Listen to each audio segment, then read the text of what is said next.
আসসালামু আলাইকুম, কেমন আছেন সবাই? এটা একটা আমার কমলার গাছ। এটা হচ্ছে চায়না কমলা।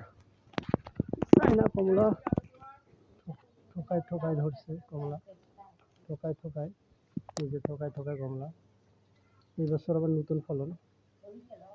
এর আগে আমি কোনো কমলার ফলন পাই নাই। তো চায়না কমলা তো বেয়ারিং বেশ ভালো। এই যে বেয়ারিং দেখতে পাচ্ছেন। তবে একটা জিনিস দেখতেছি যে কমলার একটা রোগ, যেটা হচ্ছে ফেটে ফেটে যায়, ফেটে যাচ্ছে কমলাগুলো। এটা খারাপ লাগে।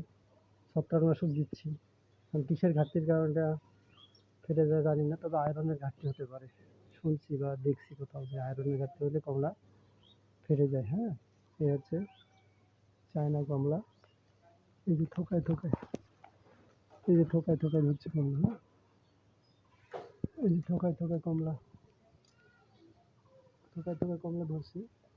আমার পাকিস্তানি কমলার গাছে কমলার পরিমাণ কম, কিন্তু চায়নাতে থোকায় থোকায়। তো হয়তো এবার টেস্ট নিতে পারবো, কিছু ভালো হলেও টেস্ট নিতে পারবো।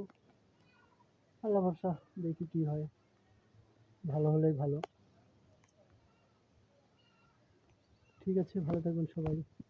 আল্লাহ হাফেজ।